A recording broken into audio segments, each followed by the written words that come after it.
Alhamdulillahi Rabbil Alamin. Wassalatu wassalamu ala Sayyidina Muhammadin wa ala alihi wa sahbihi ajma'in. Allahumma alimna ma yanfa'una wanfa'na bima 'allamtana wa zidna ilman wa amalan mutaqabbalan warzuqna rizqan halalan katsiran wasi'an ya arhamar rahimin. Allahumma inna qad istawda'nak bima 'allamtanahu fardurhu ilayna inda hajatina ilayhi wa la tunsina ya rabbal alamin. Allahumma akhrijna min zulumatil jahli wa akrimna binuril ilmi wa ahsin akhlaqana binuril hilmi. Wa sallallahu ala sayyidina Muhammad wa ala alihi wa sahbihi wa baraka wa sallam, amma ba'du. Alhamdulillah, bersyukur kita kepada Allah Subhanahu wa taala kerana dengan taufik dan hidayah yang dapat sama-sama kita berkumpul pada malam ini. Bismillahirrahmanirrahim. Jadi insya-Allah pada malam ni kita dalam minggu bulan orientasi kita. Jadi malam ni insya-Allah kita akan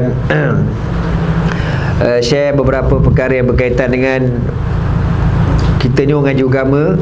Jadi orang mengaji agama ni dia kena jaga dia punya adab dia, tertib dia sebagaimana yang kita warisi daripada zaman Rasulullah sallallahu alaihi wasallam.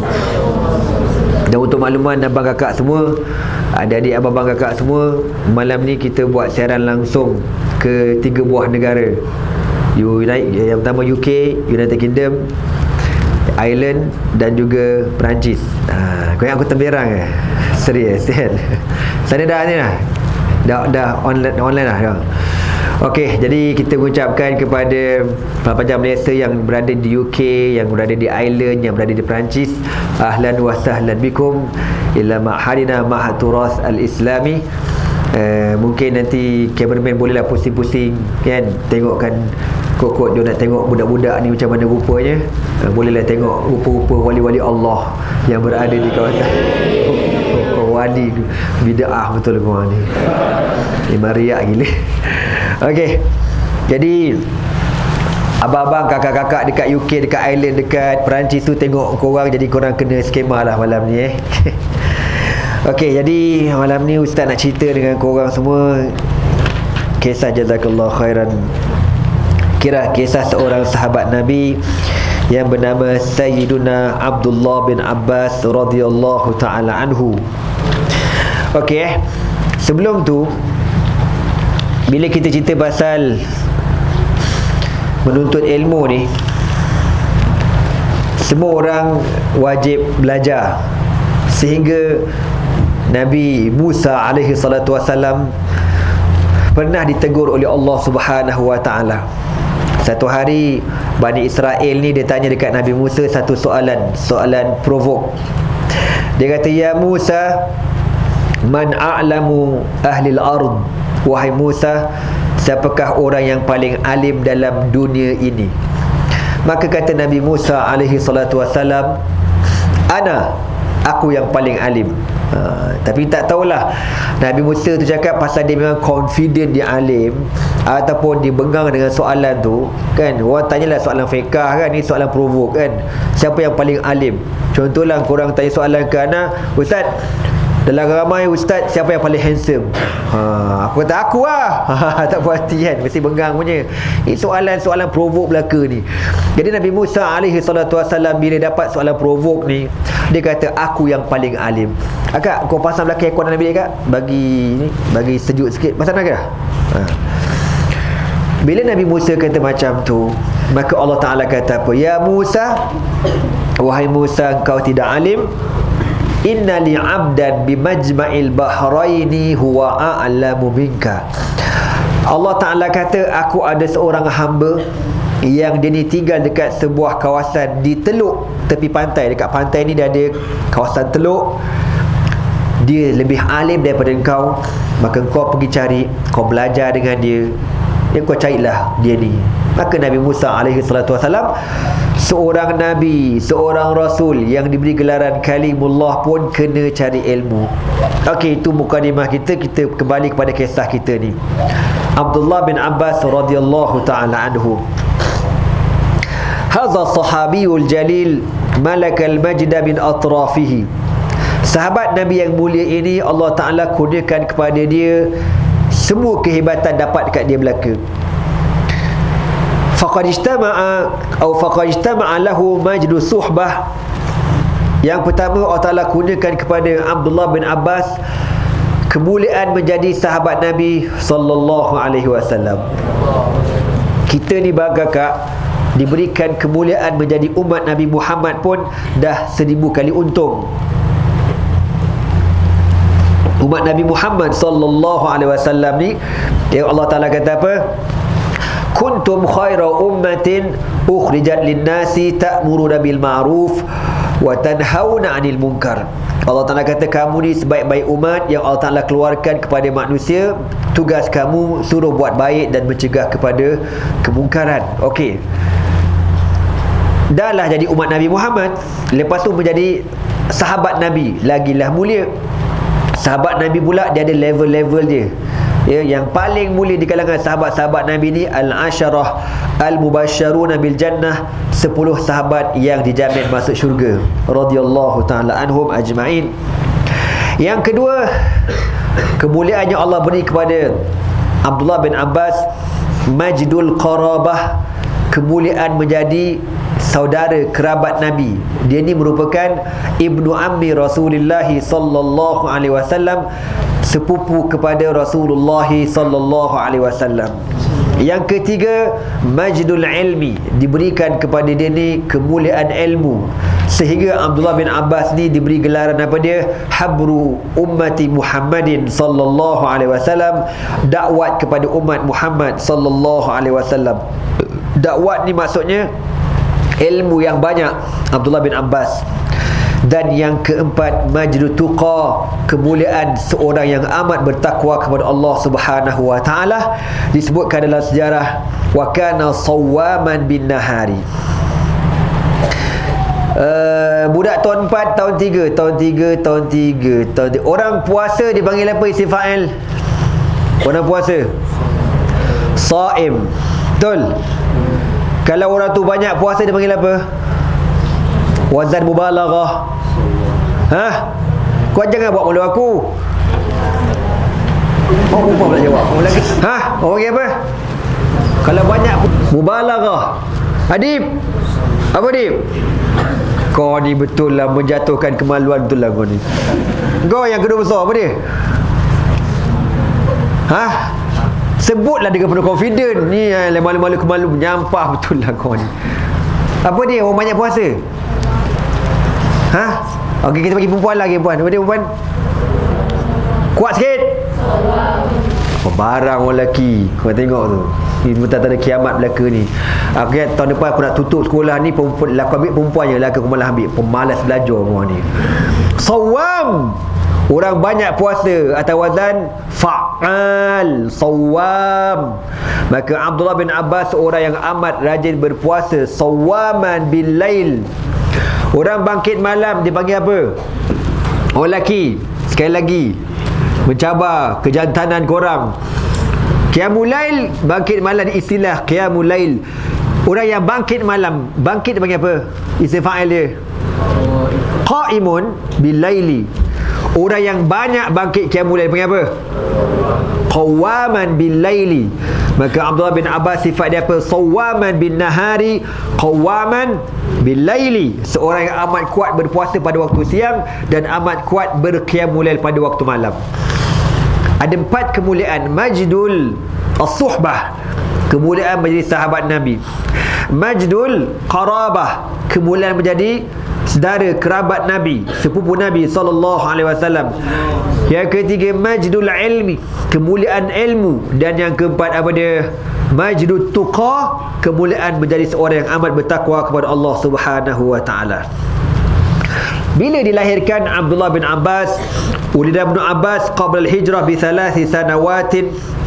Walamma tufiya Rasulullah sallallahu alaihi wasallam kana lahu 13 sanatan min umrihi. Dia dilahir lebih kurang sebelum Nabi berpindah ke Madinah.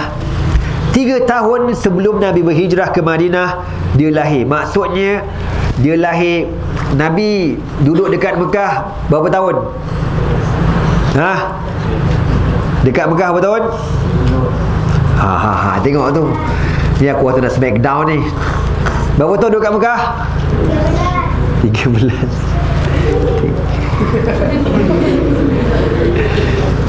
...13 tahun dekat Mekah. Dekat Madinah berapa tahun?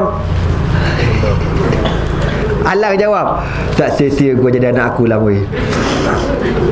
Anak aku jawab, apa barang korang ni? Lemah tu. Dekat Mekah berapa tahun? Mekah pula. Madinah berapa tahun? 10 tahun. Ini sirah sejarah ni kau kena ingat lah. Korang ni mentang-mentang lah aku tak ngajar korang, haram tak ingat. Abang kakak semua, sebelum Nabi berhijrah ke Madinah, lebih kurang 3 tahun, lahirnya Abdullah bin Abbas radhiyallahu ta'ala anhu. Maknanya dia muda sangat. Ketika Nabi wafat, umurnya baru mencecah 13 tahun. Nabi wafat, umur dia baru 13 tahun. Wa ma'a dhalik faqad kana yahfaz alfan wa sittami'atin wa sittina hadithan. Walaupun umur dia baru 13 tahun, dia dah menghafal sebanyak 1660 hadis. Itu Abdullah bin Abbas radhiyallahu ta'ala anhu.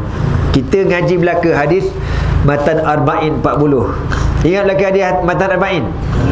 Yalah tu, hadis yang pertama. Cewa. Hadis pertama apa dia? Innamal a'malu binniyat.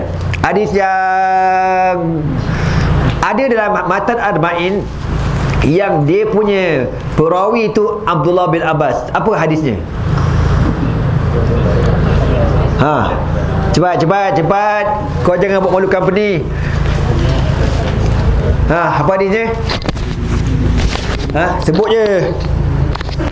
Kita ni bukan muhaddis. Marwa minkum. Ya betul kau ni. Kan ada cerita anak bagi clue. Dia kata, satu hari aku menaiki kenderaan bersama Nabi. Tu cluenya. Apa dia? Hampir buat malu kawan, malu orang kat UK tengok korang ni. Memang memalukan aku betul korang ni. Perempuan, apa dia tu? Sama juga. Tengok kat kelas ngapal macam bagus. Apa dia? Itulah adanya. Cuba sebut sikit, skema sikit. Kuntu khalfan nabiyyi sallallahu alaihi wasallam faqala ya ghulam inni u'allimuka kalimatin. Kuatlah sikit. Perempuan yang kuat, orang lelaki geram betul tu. Ihfazillah yahfazka, ihfazillah tajidhu tujahaka, ta'arraf ila Allah fi ar-rakha'i. La haula wala quwwata illa billah ya'rifka fi syiddati. Itu hadis tu siapa je cerita? Abdullah bin Abbas. Dia kan kata kuntu khalfan Nabi sallallahu alaihi wasallam. And Abdullah bin Abbas kata masa tu aku budak-budak lagi. Dia ni daripada kecil berkawan dengan Nabi. Radifa Rasulullah sallallahu alaihi wasallam, duduk kat belakang Nabi. Maka Nabi kata, ya ghulam inni u'allimuka kalimatin. Wahai budak, aku ajarkan kau beberapa kalimat. Ihfazillah yahfazka. Kau jaga Allah, Allah jaga engkau. Ihfazillah tajidhu tujahaka. Kau jaga Allah, Allah sentiasa bersama dengan kau. Ta'arraf ila Allah fi rakha'i. Kau ingat Allah ketika dalam keadaan senang. Ya'rifka fi syiddati. Hadis tu panjang kan? Itu antara hadis dalam hadis matan arba'in. Yang siapa menceritakan kisah cerita ni ialah Abdullah bin Abbas. Itu baru 40 hadis. Itu pun terhege-hege, pening kepala nak ingat. Ini 1660 hadis. Kau tahu tak? Kau ni makan apa banyak sangat? Makan Maggi ke kau makan kau cari kedai mamak bawah ni? Patut gelap hati. Okey, dia cerita lagi. Walamma wada'athu ummuhu hamalathu ila Rasulillah sallallahu alaihi wasallam fahannakahu. Dan ketika dia dilahirkan di Makkah, mak dia bawa dia jumpa Nabi sallallahu alaihi wasallam. Fahannakahu, maka Nabi yang mentahnikkan Abdullah bin Abbas biriqihi sallallahu alaihi wasallam, dengan air liurnya Rasulullah sallallahu alaihi wasallam. Fakana awwalu ma dakhala fi jawfihi riqun nabiy sallallahu alaihi wasallam. Maka benda yang mula-mula masuk dalam renggung tekak Abdullah bin Abbas ketika dia baby, apa dia? Air liur Rasulullah sallallahu alaihi wasallam. Ya.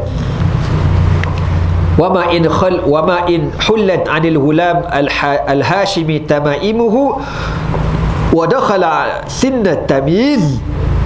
Dan ketika Abdullah bin Abbas meningkat dewasa, tidaklah dewasa pun, lepas umur tamyiz. Umur tamyiz berapa tahun? Berapa tahun? 15? 10 confirm.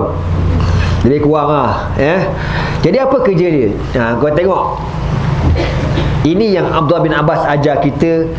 Kita sebagai pelajar, anak murid, maka dia Abdullah bin Abbas sebagai anak murid kepada Rasulullah sallallahu alaihi wasallam, dia kata apa?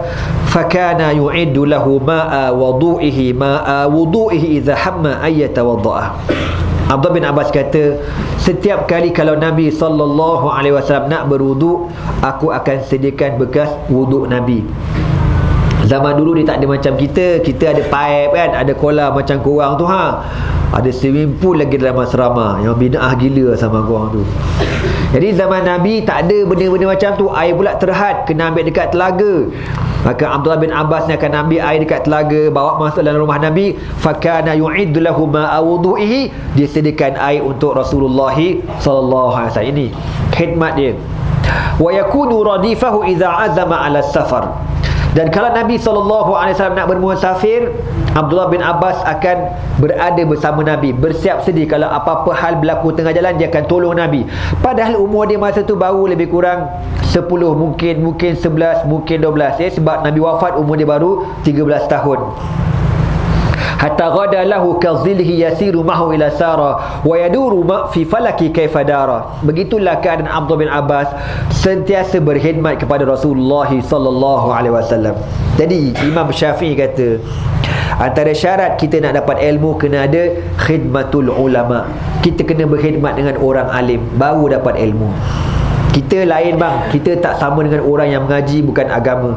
Ya, cuma abang-abang kita dekat UK, dekat Ireland, dekat Perancis ni, ya, walaupun kita mungkin berbeza pada segi pengajian, tapi semua tu ilmu milik Allah Ta'ala belaka. Ya, ilmu yang kita belajar tu tak kira lah. UK belajar apa UK? UK biasa apa?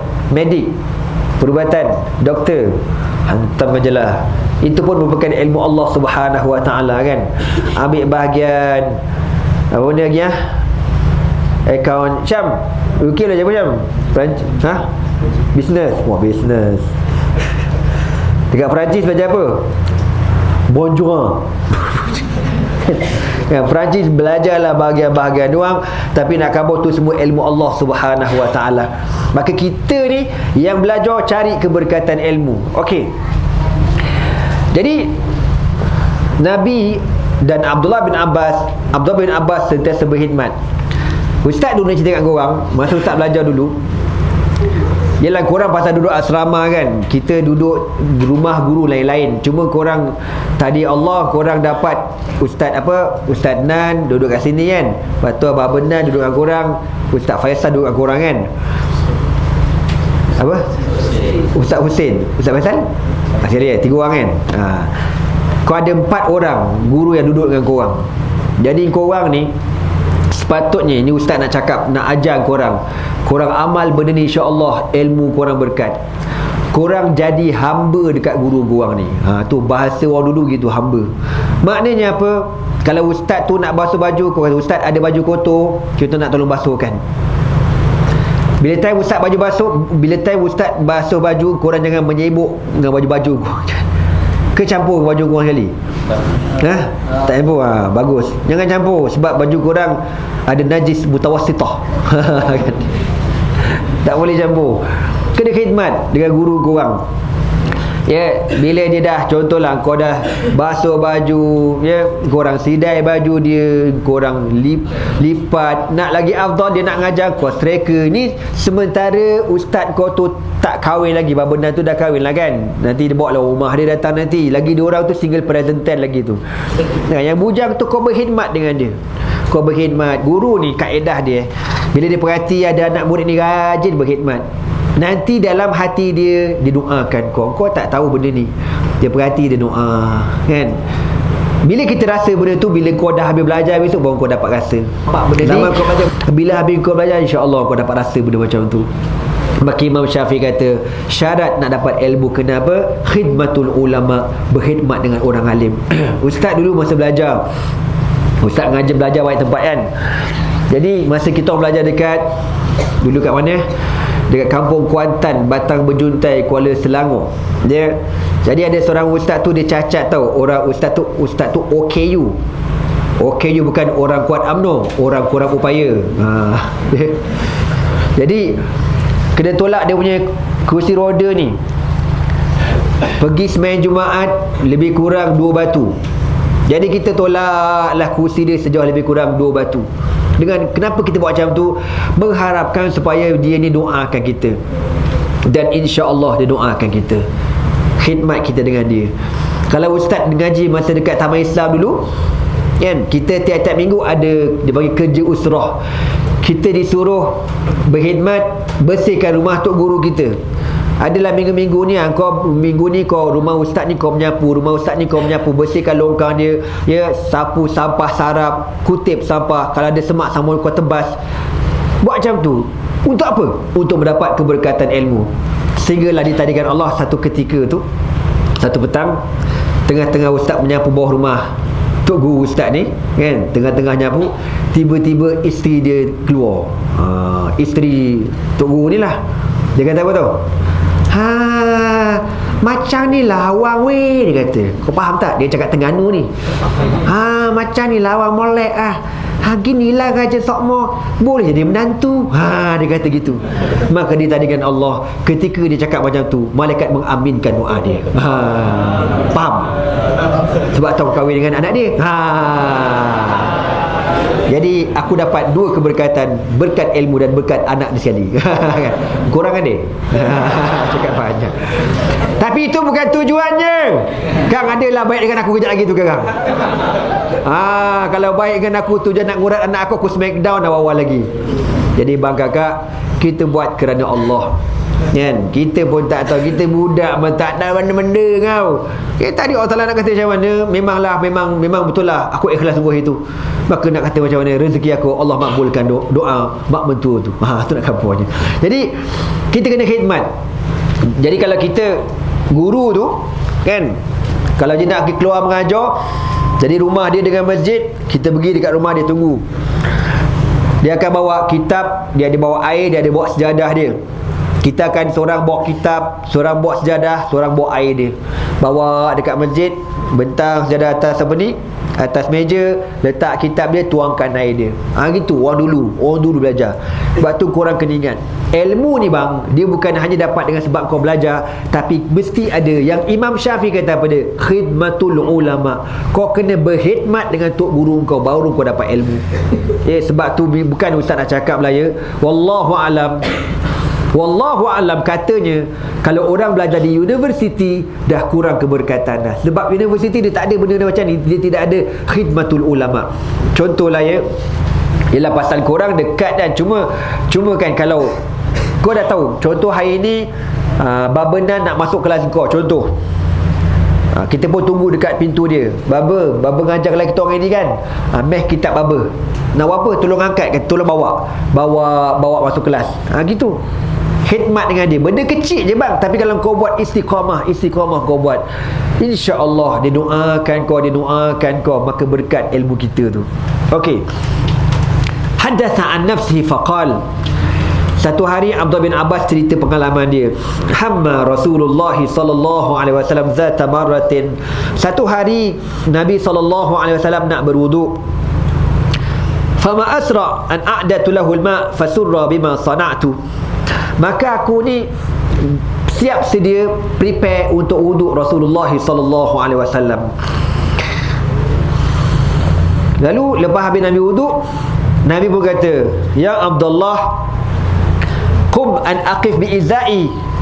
Nabi kata, "Wahai Abdullah, duduk berdiri tepi aku ni." Pasal nak sembahyang kan, Nabi jadi imam, Abdullah bin Abbas jadi makmum, duduk sebelah kanan Nabi sallallahu alaihi wasallam. Nabi pun takbir, Allahu Akbar. Sembahyang. Habis sembahyang, Assalamualaikum warahmatullahi. Assalamualaikum warahmatullahi. Nabi tengok kanan, tak ada Abdullah bin Abbas. Tengok dekat mana? Dekat belakang Nabi. Maka Nabi kata, ya Abdullah, ma mana'aka an takuna bi izai. Nabi kata, wahai Abdullah, kenapa engkau tak duduk tepi aku? Kenapa engkau duduk dekat belakang aku? Apa kata Abdullah bin Abbas? Faqultu ya Rasulullah, anta ajallu fi ainayya bi an wa'azzu min an uwaziyaka ya Rasulullah. Dia kata apa? Ya Rasulullah, engkau terlalu mulia pada pandangan mataku, menyebabkan aku tak boleh nak berdiri tepi kau. Ini hormat, kau tahu tak? Kau faham cerita aku tak? Abdullah bin Abbas, Nabi suruh berdiri tepi dia tau ketika sembahyang. Tapi lepas habis sembahyang, Nabi tengok dia dekat belakang. Nabi tanya, kenapa kau tak duduk kat tepi? Kau duduk kat belakang. Dia kata, ya Rasulullah, aku ni budak. Siapalah aku ni nak berdiri tepi kau? Tak layak rasanya. Engkau mulia sangat, engkau Rasulullah, maka budak macam aku ni duduk kat belakang lagi bagus. Ini pun dia panggil apa? Akhlak, adab. Nabi tak ajar ke dia, tapi dia reti sendiri. Ni adab. Macam korang biasa buat dia dulu sampai sekarang. Bagus benda macam tu kan. Bila ustaz lalu korang pun duduk ke apa ni, kau itulah bodoh gitu kan. Itu adab orang panggil. Kadang-kadang ada setengah-setengah orang dia action kau tu tak. Ustaz pernah mengajar satu pejabat dekat KL. Tengah mengajar kau tu, mamat ni dia lunjuk kaki depan aku. Dia kata, bang, kaki duduk sila, jangan melunjuk. Dia pun buat pekak aje. Aku baling mikrofon kat kepala budak dia kan. Lepas tu ada kawan kata, apalah kau ustaz cakap, jangan lunjuk kan. Dia pun dia pun duduk sila. Habis kuliah, dia jumpa anak, dia kata apa? Ustaz, tadi ustaz suruh saya bersila, ustaz tak bagi saya berlunjuk, tu ada hadis ke? Lama ada hadis. Jam-jam tu juga aku rasa, kau tahu aku nak bagi tapak kaki kat muka dia, kau tahu tak kan? Kalau aku bagi tapak kaki aku dekat muka dia, aku nak tanya, ada hadis tak Nabi kata dilarang meletakkan tapak kaki dekat muka? Cakap banyak lah kau. Ini adab. Hadha wal adab. Benda adab pun nak berhadis juga. Tak payah dia ajar, orang reti benda macam ni. Imam Malik kata, ataupun Abdullah bin Mubarak kata apa? Al-adabu qabla al-ilmi. Jaga adab dulu baru dapat ilmu. Orang dulu jaga adab sungguh-sungguh kepada Allah Subhanahu wa taala, kepada para ahli ulama, baru digunakan ilmu. Siap tanya tu, ada hadis ke tidak? Wahabi betul lah dia kan, geram betul aku. Kan dia kerja dekat syarikat tu tak ada pula hadis. Aku malah sebut nama syarikat apa je kan, nak kabur je. Cerdik sangat kita ni. Jadi bila Abdullah bin Abbas kata, ya Rasulullah, aku tak boleh duduk dekat tepi kau dengan sebab aku tak layak. Nabi bila tengok Abdullah bin Abbas, akhlak dia punya tinggi macam tu, Nabi SAW angkat tangan. Nabi berdoa. Apa Nabi kata? Allahumma atihil hikmata, ya Allah, kurniakan kepada dia al-hikmah. Maka Allah kata pada dalam Al-Quran, wa ma yu'tal hikmata faqad utiya khairan kathiran. Barang siapa yang Allah kurniakan al-hikmah, maka dia dikurniakan kebaikan yang banyak. Kenapa Nabi doakan dia? Dengan sebab adab dan akhlak. Abang, kakak, adik semua Ustaz share lah pengalaman Sepanjang-panjang Ustaz mengaji agama, benda yang paling Ustaz cari keberkatan ilmu. Kitab satu, ilmu satu. Yang kedua, kita nak dengar sangat daripada mulut tok guru kita ni, dia doakan kita. Masa Ustaz berada dekat Malaysia, Ustaz tak pernah dengar guru ni doa daripada kita, ya Allah, engkau berkatkanlah budak ni. Tak ada. Saya tak tahu kenapa. Mungkin guru-guru kita dekat Malaysia ni dia tawaduk, wallahu alam, ataupun mungkin dia doa pada waktu malam, wallahu alam. Depan-depan dia tak pernah. Sampailah Ustaz belajar dekat Syria. Ustaz belajar daripada start tahun 82 kau dah lahir dah. Rasa mak abang kau baru kahwin kot masa tu. Ustaz lahir 82 lahir pula. Ustaz belajar agama start 82 sampai Ustaz sambung kat Syria tahun 1992 sampai 1998 82, 83, 84, 85, 86, 87, 88, 89, 90, 91, 92, 93, 94, 95, 96, 97, 98. Lebih kurang 17 tahun. Ini kat Syria lah, tak campur yang Mesir lain cerita. Lebih kurang 17 tahun. Kau tahu tak? Sepanjang 17 tahun yang Ustaz belajar, Ustaz nak sangat guru Ustaz didoakan Ustaz. Tapi takdir Allah dapat bila? Masa dekat syiriah baru dapat. Ya. Ustaz Habib belajar. Jadi kan, masa kita belajar dulu, satu lagi Ustaz nak ingatkan korang kita ni, Ustaz pesan banyak kali benda ni, jaga hati guru kita, jaga sungguh-sungguh. Kita tak tahu dia berasa hati dengan kita. Kalau dia berasa hati, susah kita nanti. Ya, dia tak macam sekolah menengah. Ya, sekolah menengah, wallahu alam, diorang tak titik beratkan masalah adab dan akhlak ni. Sebab tu kau tengok budak sekolah menengah, sekolah kebangsaan ni, kalau cikgu-cikgu masuk kelas muka boring aja. Pasal apa? Budak-budak muka pun muka siput sedut, kau tahu tak? Kita ni kalau masuk kelas, hati tak seronok nak mengajar, agak-agak budak-budak ni mendapat ilmu yang berkat ke tidak? Tak.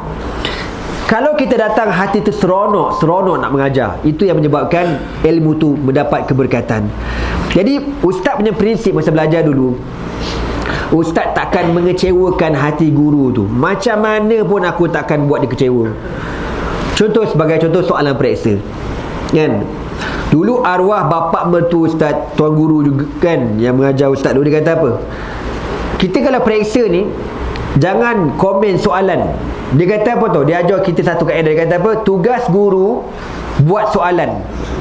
Tugas guru buat soalan, dan tugas guru tak nak bagi anak murid jawab. Apalah mak baik punya. Kau faham tak kita aku ni? Tugas guru buat soalan, dan tugas dia tak nak bagi korang jawab.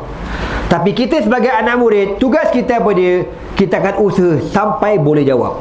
Saya pegang betul falsafah tu, kan? Ustaz nak tanya soalan, dia tanyalah soalan smack down punya, kelepet baik punya soalan, aku tak kona lintah pukang. Kita tak boleh nak marah, itu hak dia. Dia mengajar kita siang malam pagi petang, dia nak buat soalan susah macam tu, hak dia. Kita sebagai anak murid, hak kita apa dia?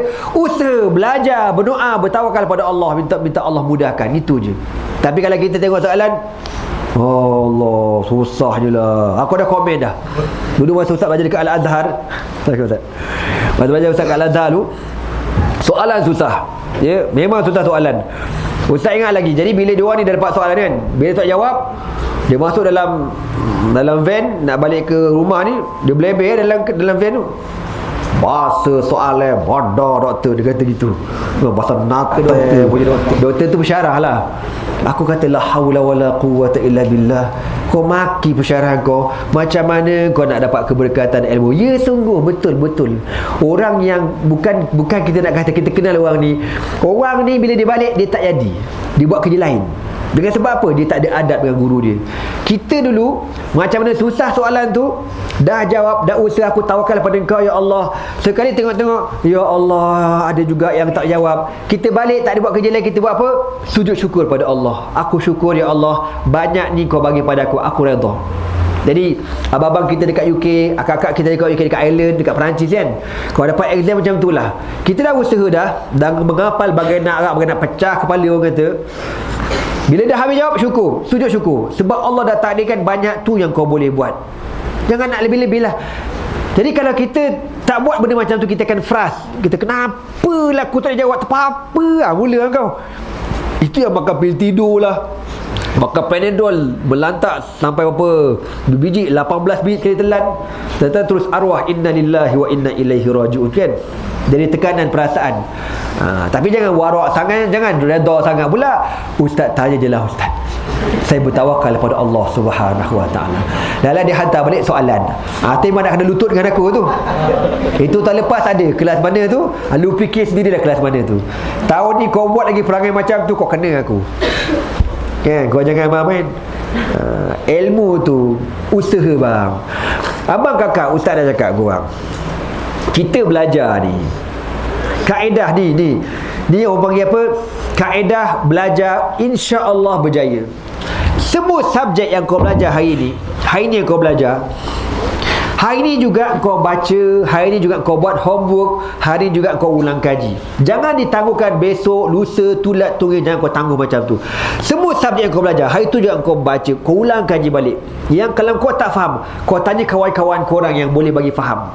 Lepas tu subjek besok ada, contoh kau tengok dekat jadual, besok ada fiqah, ada akidah, ada tafsir, ada nahwu, ada balaghah.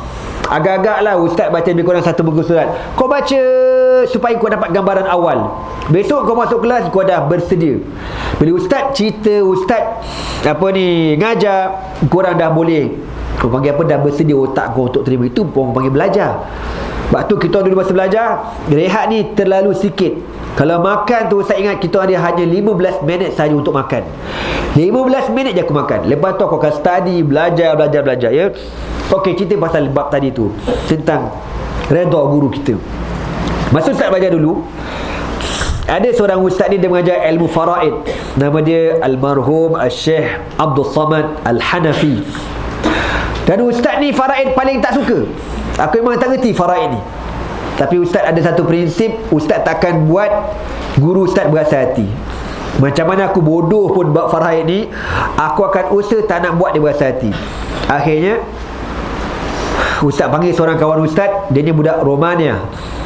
Dia budak Romania, pandai matematik. Datang ke rumah, belajar ulang kaji dengan dia. Sampailah waktu periksa. Bila periksa, gua tahu takdir Allah, dalam kelas lebih kurang dalam 36 pelajar, yang dapat markah paling tinggi aku betul pengajar. Ya betul, 100% ilmu faraid. Tanda kiamat, gua tahu tak? Budak-budak semua tepuk kepala. Nazmi dapat 1%, biar betul. Reprise, believe it or not, kan? Yang terror pun tak dapat. Bukan pasal aku terror, aku tak terror, gua tahu tak? Tapi aku tak nak bagi ustaz aku berasa hati. Sebab dia kan, bila dia write, dia ni apalah budak ni, dia tak jawab soalan pertama, ni tak jawab, tak aja, dia jadi sakit hati. Bila dia sakit hati, maknanya apa? Dia dah berasa hati dengan kita. Bila dia berasa hati dengan kita, itu menjejaskan keberkatan ilmu yang kita belajar pada dia. Tu kau kena ingat. Okey bang, ya. Sampailah Ustaz Habib belajar kat Syria pada tahun 1998. Barulah Ustaz merasakan nikmat ilmu. Nikmat ilmu apa dia? Bila guru-guru yang saya jumpa, semuanya doakan saya belaka. Doakan, Allahumma ya Allah, barik akhi, barik fi hadha libni, berikan keberkatan pada budak ni. Bila saya dapat doa tu, Allah, rasa 17 tahun kita belajar tu hilang segala keletihan. Sebab apa? Seronok mendapat doa guru kita. Lepas tu korang kena usaha dapat doa-doa ni daripada ustaz-ustaz kau yang mengajar korang siang malam pagi petang. Sebab tu kau jangan buat berasa hati aku. Sebab aku tiap-tiap minggu, bukan tiap-tiap minggu, tiap-tiap hari, insya-Allah kalau panjang umur murah rezeki, aku cek asama korang. Macam mana katil korang yang lawa tu, kan, baldi korang baju melepek dengan kain basah melepek. Macam mana sama, macam ni? Okey, hari ni okey, betul. Alhamdulillah. Jadi nak bersangka baiklah dengan korang, ya. Okey bang, balik ke cerita Abdullah bin Abbas radhiyallahu ta'ala anhu. Maka dengan sebab Abdullah bin Abbas ni berkhidmat kepada Rasulullah sallallahu alaihi wasallam, menjaga adab dengan Nabi sallallahu alaihi wasallam, maka Nabi doakan dia, Allahumma atihil hikmah, ya Allah, kurniakan kepada dia al-hikmah. Okey bang, masih lagi pasal adab. 4 mazhab. Yang paling itu mazhab Hanafi, mazhab Maliki. Yang kedua mazhab Hanafi. Yang keempat mazhab Syafi'i. Yang ketiga mazhab Syafi'i. Yang keempat mazhab Hambali. Kau tahu tak, 4 mazhab ni, semua pengasas mazhab ini orang yang cukup menjaga adab dalam pelajaran mereka. Ustaz ambil contoh, ya, Imam Malik bin Anas rahimahullahu ta'ala. Imam Malik, masa dia nak belajar dengan tok guru dia, dia ada 4 orang tok guru dia. Ibnu Hurmuz, Maulana Fi Ibnu Umar, Syihab Az-Zuhri, seorang lagi ustaz lupa nama apa. Dia cerita dalam sejarah, dia kalau nak belajar dengan tok guru dia, dia bagi salam, dia kata itu, Assalamualaikum, Assalamualaikum, kan? Nanti ada orang jawab, Waalaikumsalam.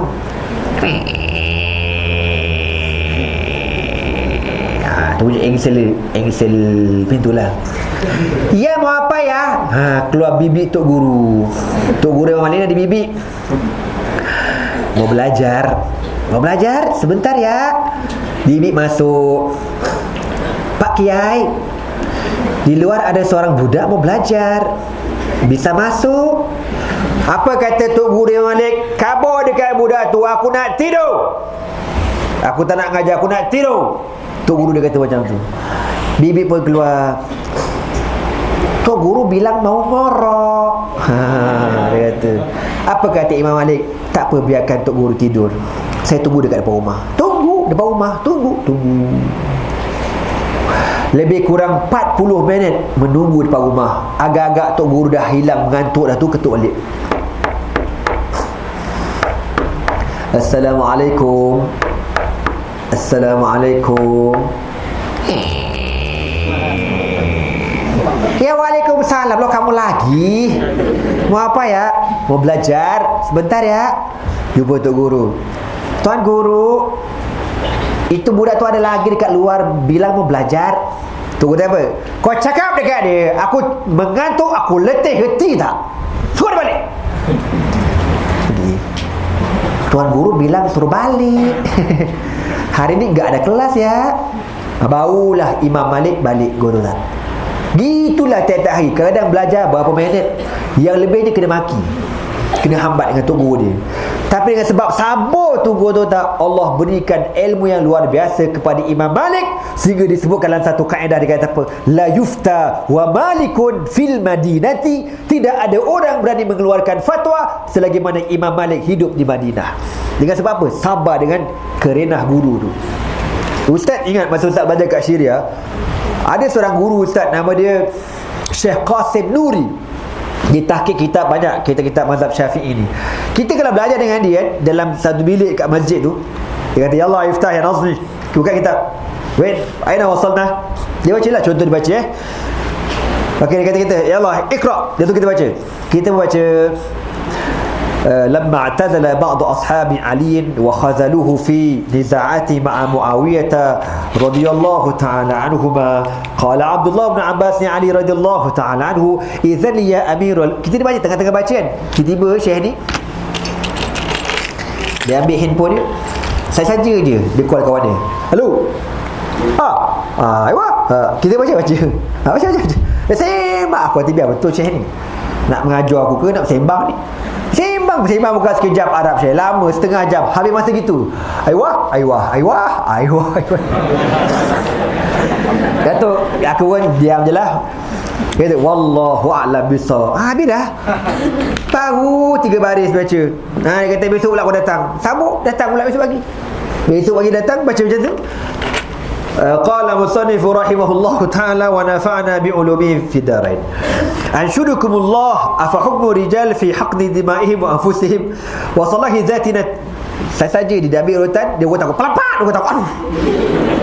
Saja suka urutan. Aduh, suka je urutan aku, ya Allah, sabar je lah. Gitu je, buat main gitu je. Tapi kita ni sabar belajar ke, sabar sampai habis 1/4 kitab fiqh dengan dia.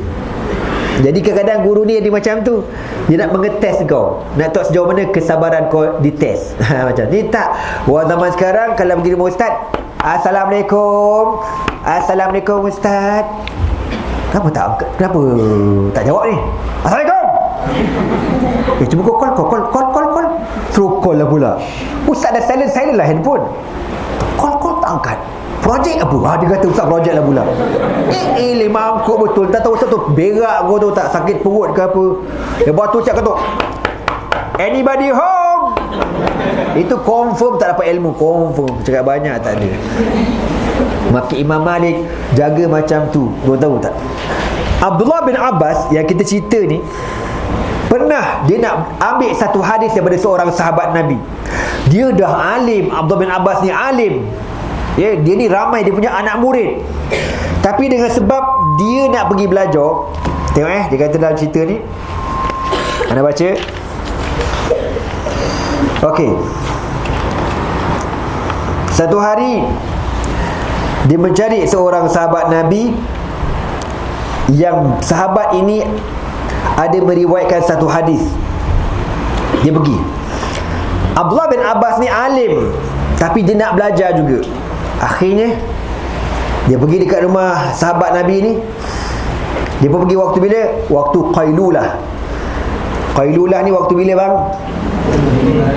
Lebih kurang sebelum zuhur kan, waktu tidur tengah hari tu. Itu Qailulah. Sahabat-sahabat dulu memang dia tidur time Qailulah. Bukan kita tidur time Al-Kulliyah. Kita tidur macam tu. Lebih kurang dah bunyi tu kan, Qailulah wal Kulliyah. Yang budak kecil ni faham ke tidak cerita aku ni Dan macam je aku tak bukan korang ni. Okey lah bang, tak apalah. Ustaz dulu ni berapa?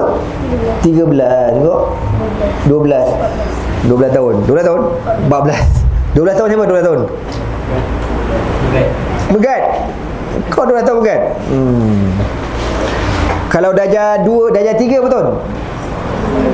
Darjah 3 9 tahun, darjah 3. Kau tahu Ustaz belajar pondok, umur Ustaz 9 tahun, darjah 3.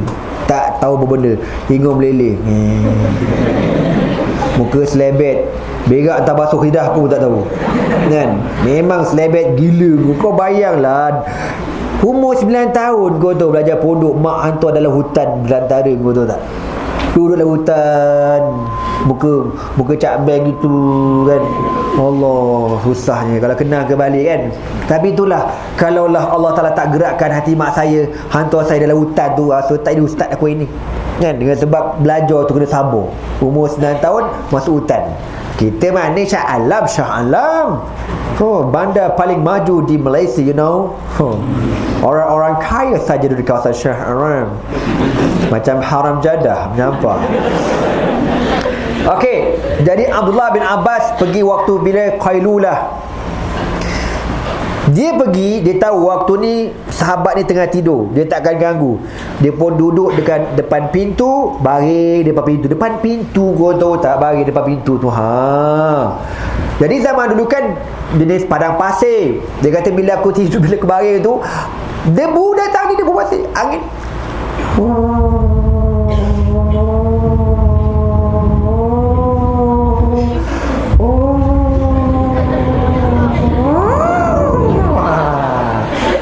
Ribut pasir, kau jangan main-main.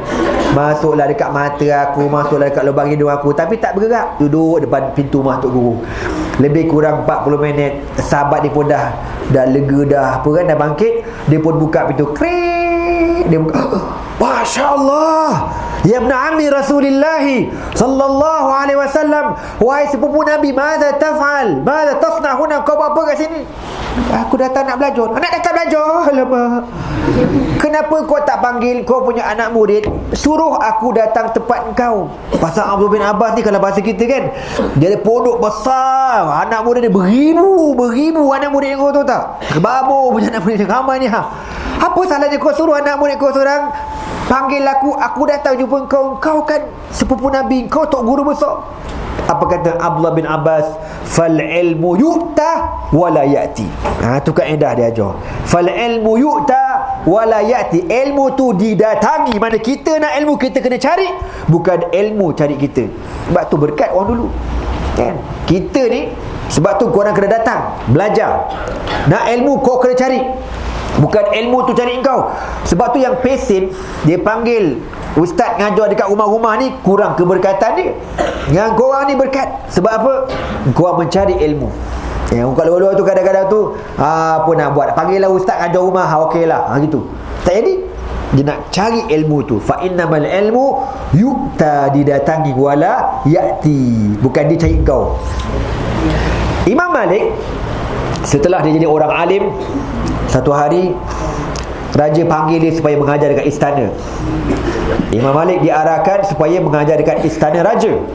Oi, kau jangan main-main mengajar dekat istana. Masuk istana bayar berapa sekali ngajar? Aku pun tak tahu. Contohlah 1000 contoh. Bila Imam Malik dengar, dia kata apa? Al-ilmu yu'ta wala ya'ti. Ilmu tu kalau nak kau cari dia, bukan ilmu cari engkau. Dia kata macam tu. Lalu wakil istana kata, Tuan Guru, ni jemputan istana ni bukan main-main, peduli apa aku? Dia nak ilmu, dia datang kat sini. Lalu raja ni, bila dia dapat jawapan macam tu, dia mengalah. Dia hantar anak dia pergi belajar. Bila hantar anak dia, kau tahu lah anak raja. Anak raja ni kan manja, kan tak boleh duduk ramai-ramai macam gimas. Duduk ni apa, duduk rapat-rapat ni. Ada dah mandi, dia tak mandi, bawa ketiak masam ni semua ni. Baju tak basuh berapa 2 minggu, baju tak basuh berkulat-kulat ni. Mana sesuai duduk sini kan, rimas. Jadi dia pun mengadu ke bapak dia. Dia kata, Abah, bukan tak nak belajar, tapi majlis Imam Malik tu orang macam-macam. Ada Bangla, ada Jawa, ada Banjo, ada Minangkabau, ada Lahaba, tak apa lagi. Malah campur lah, Abah. Lalu raja kata, wahai Imam, minta buat kawasan tu anak aku saja duduk, anak diraja. Apa kata Imam Malik? Dia kata apa? Apa dia? Al-ilmu yu'ta wa la ya'ti. Kalau anak kau nak dia duduk macam orang lain duduk. Kalau dekat situ ada orang yang hamba, bangla, yang hina, dia duduk dalam majlis ilmu, dia akan jadi mulia. Anak kau nak mulia, duduk dalam. Akhirnya tuan-tuan, abang kakak semua, raja dengar cakap Imam Malik dan suruh anak dia belajar, baru jadi alim. Tu itu Imam Malik. Kita pergi pula yang kedua, Imam Syafi'i. Imam Syafi'i, dia cerita dia belajar dengan Imam Malik kan. Dulu kan dia punya kertas ni bang, bukan macam kita tahu, kita kertas cantik tu. Dulu zaman dulu punya kertas pakai kulit kayu, kau tahu tak? Jadi kalau buka gini dia bunyi krak, ada bunyi macam tu. Jadi Imam Syafi'i bila dia belajar dengan Imam Malik, dia kata, aku akan buka kitab ni seslow-slow yang semaksimal yang mungkin. Tak nak bagi bunyi, tak nak bagi. Pasal apa? Takut terganggu Imam Malik sedang mengajar. Kau faham cerita aku? Adab dia sampai macam tu. Tak nak bagi bunyi, takut terganggu. Ini tak, kita belajar siap makan cekedis dalam kelas. Aku penampar muka baru tahu kan, makan gula-gula. Lepas tu dulu kan boleh makan dulu kan, dulu makan cekedis lah apa-apa. Sekarang dah tak ada dah. Sepatutnya bang, kalau kau nak betul-betul keberkatan ilmu, jangan ada makanan langsung dalam kelas ni. Itu adabnya macam tu. Nak minum air, tak apalah minum air, tapi jangan ada coklat dalam mulut tu. Pasal kita belajar sekejap je, 40 minit kan. Mana sebab mengantuk. Kalau dulu munasabah lah 2 jam, berakar buntut kau tahu tak. Macam tu. Munasabah lah juga kan, sekarang sekejap aja. Sebab tu jangan. Ni tak kan, bunyi tu bunyi ni. Kadang-kadang duduk tak jaga dalam kelas, ya. Lepas tu ustaz ngajar, dia kentut, selang berok kentut. Agak-agak lah. Ustaz masa belajar kat Syria, aku nak cakap dengan orang budak Arab, walaupun budak Arab ni jenis degil, tapi sepanjang ustaz berkawan dengan budak Arab, diorang tak pernah kentut dalam kelas. Tak kentut. Kalau dalam kelas tu ada orang kentut tu, kita cam lah siapa dia. Sebab dalam kelas tu ada 3 orang Melayu, 3 orang budak Melayu. Biasa yang kentut ni bukan Melayu cakap banyak tak ada. Lagi kalau bunyi bunyi syahdu je macam tu kan, Melayu tu. Tapi dia dah kentut kau punya lah Arab ni. Dia kentut bila kau tu, bila dah rehat, kring, bila rehat dia berlari keluar, dia masuk jamban, dia punya kentut pun lemak. Terbaik lah. Bergegar tiang jamban, kau tahu tak? Kau masuk jamban, retak mangkuk jamban. Nak khabar je. Arab style memang macam tu. Dia jaga wuduk dia. Ustaz pesan banyak kali korang, wuduk jaga. Ni tak, bila kita pergi sembahyang duha, adalah buat tehgih Nabi wuduk. Wuduk tu jaga. Payah benar nak jaga wuduk. Kepisi korang banyak angin pus-pus korang ni. Jaga wuduk tu. Ambil wuduk, jaga, kena belajar jaga wuduk. Jadi jaga wuduk apa? Makanan jangan makan banyak, jangan minum air banyak. Ni tak, kau seorang minum macam gajah. Bum. Itu kejap nak kencing. Kau payah sangat ke pampers dalam kelas senang. Ya. Jadi jaga wuduk supaya kita belajar dalam keadaan berwuduk. Bila kita dalam keadaan berwuduk, malaikat sentiasa duduk dengan kita sebab kita dalam keadaan suci. Okey. Imam Syafi'i dia tak buka kitab depan Imam Malik dengan sebab bimbang bunyi kitab mengganggu Imam Malik. Sebab tu Allah Ta'ala, antara keberkatan yang Allah berikan kepada Imam Syafi'i dengan sebab adab, akhlak dia jaga dengan Imam Malik. Imam Abu Hanifah dia kata apa? Aku tak pernah melunjurkan kaki aku ke arah rumah tok guru aku. Korang tahu rumah tok guru Imam Abu Hanifah jauh kat mana? Sebelah rumah dia ke? Tak, 40 lorong.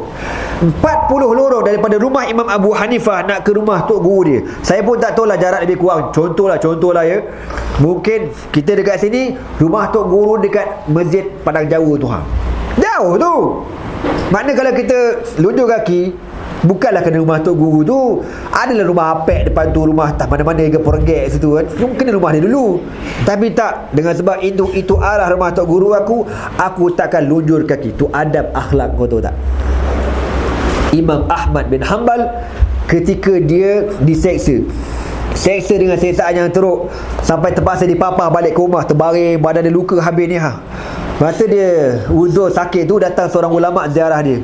Ulama ni kata apa? Wahai Imam Ahmad, bersabarlah engkau, Allah uji engkau. Dan ujian yang Allah kenakan kepada engkau ini pernah Allah uji kepada seorang ulama. Kawan dia ni sebut nama ulama tu, saya lupa nama ulama tu, dia sebutlah ulama tu nama Syekh dia sebut. Baru nak sebut kau tu, Imam Ahmad ni kan baring terlantar gitu kan. Bila sebut nama orang alim ni, dia bangkit dengan penuh usaha, bangkit, Allah bangkit kan. Lalu kawan dia kata, wahai Ahmad, baring, kau uzur, kau sakit, tak payah duduk, kau baring. Tak, aku kena bangkit. Kenapa kena bangkit? Kau kan sakit. Apa kata Imam Ahmad? La yanbaghi idza dzukira al-alim an astalqiyah. Tidak sepatutnya ketika disebutkan nama orang alim ini aku berbaring. Kau tengok adab Imam Ahmad bin Hanbal. Kau faham tak cerita aku ni? Faham? Apa yang kau faham? Kan sebut nama ulama ni, kita Allah bangkit usaha. Sebab apa? Hormat dia ni. Itu Imam Ahmad bin Hanbal rahmatullahi alaih. Lalu 4 mazhab ini, ya, mazhab Maliki, Hanafi, Syafi'i, Hanbali, Allah pelihara sampai sekarang. Dengan sebab apa? Dengan sebab mereka cukup jaga adab dalam ilmu. Sampai sekarang mazhab mereka dipelihara oleh Allah Subhanahu wa ta'ala.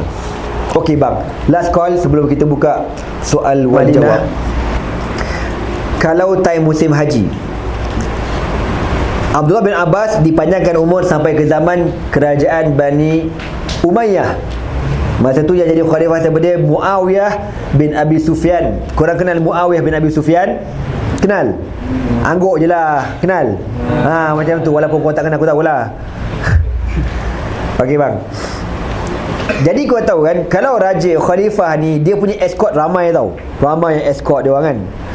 Tapi nak dibandingkan dengan rombongan Abdullah bin Abbas, jauh lebih ramai.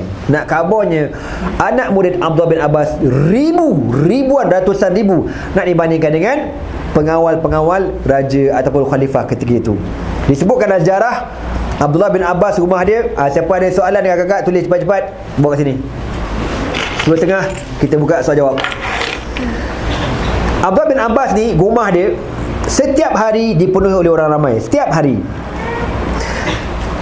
Jadi dia akan buka rumah dia untuk beberapa ilmu. Okey, yang pertama sekali dia kata, man arada ayas'ala 'anil Qur'ani falyadkhul. Siapa yang nak tanya soalan tentang Al-Quran, tentang bacaan Quran, tentang makharij al-huruf, ya, ahkam Al-Quran, masuk. Maka ramai orang masuk, ratusan orang masuk, sampai hatta mala'at buyutuhu, sampai penuh rumah Abdullah bin Abbas. Semua tanya pasal masalah Quran belaka. Okey, habis, clear, faham semua? Faham. Okey, keluar. Orang lain pula nak masuk. Round yang kedua, faman arada ayas'al an ahkamil Quran, naskhihi wa mansukhihi, amuhu wal khasuhu. Siapa nak tanya pasal Quran, Quran ni kan ada am, khas, mutlak, muqayyad, nasikh, mansukh. Masuk. Penuh pula rumah dia, kau tahu tak? Soalan semua tanya pasal hukum hakam Quran. Habis keluar. Next. Siapa nak tanya pasal hukum fiqh pula? Masuk pula bahagian fiqh, penuh rumah dia. Kan? Habis bab fiqh pula, masuk pula bahagian tauhid. Habis tauhid, masuk pula bahagian asyair, balaghah, adab, an-nahwu wa sarf. Penuh. Begitulah setiap hari. Ilmu dia penuh. Ya subhanallah. Dengan sebab apa? Dengan sebab berkat doa Nabi. Nabi kata apa? Allahumma, apa Nabi kata ke dia? Allahumma atihi al-hikmah. Korang ni betul lah. Allahumma atihi al-hikmah. Berkat doa Nabi sampai macam. Sebab tu doa ni penting. Doa guru-guru ni penting. Sampailah akhirnya ketika Abdullah bin Abbas nak meninggal dunia. Ketika dia nak wafat, berlaku dua perkara. Yang pertama, ketika dimasukkan jenazah di dalam liang lahat, orang nampak ada burung putih terbang masuk dalam kubur dia. Tengah-tengah gali ni kan, burung tu masuk dalam liang lahat, terus hilang. Orang kata, mana burung tu? Tahu? Tadi nampak masuk, hilang, tak jumpa cari. Maka sahabat-sahabat mentafsirkan apa dia? Burung yang masuk dalam kubur itu dengan makna ilmu dia. Ya, ilmu dia mati ditanam dengan ilmu dia sekali. Sebab tu Nabi katakan, innallaha yanzi'ul ilma minal 'abdi biqabdil ulama. Kan? Nabi kata Allah Ta'ala cabut ilmu daripada manusia dengan cara apa dia? Dengan dimatikan ulama. Bila ulama mati, ilmu semakin berkurangan. Yang pertama. Yang kedua, ketika orang meratakan tanah kubur tu, dengar ada orang membaca ayat Al-Quran. Ya ayyatuhan nafsul mutmainnah, irji'i ila rabbiki radiyatan mardiyah, fadkhuli fi ibadi wadkhuli jannati. Bila dipaling kiri kanan depan belakang, tak tahu saya baca, tapi suara tu bergema di perkuburan Abdullah bin Abbas. Ya ayyatuhan nafsul mutmainnah, wahai diri yang tenang, irji'i ila rabbiki, kembalilah kamu kepada Tuhan kamu, radiyatan, dalam keadaan diredha, mardiyah, dan kamu diredai, fadkhuli fi ibadi, masuklah kamu di kalangan hamba-hambaku, wadkhuli jannati. Itulah lebih kurang kesudahan kisah Abdullah bin Abbas radhiyallahu taala anhu, yang Allah kurniakan kepada keberkatan ilmu dengan sebab khidmat dia kepada Rasulullah sallallahu alaihi wasallam. Dan kita ni orang belajar kena ikut benda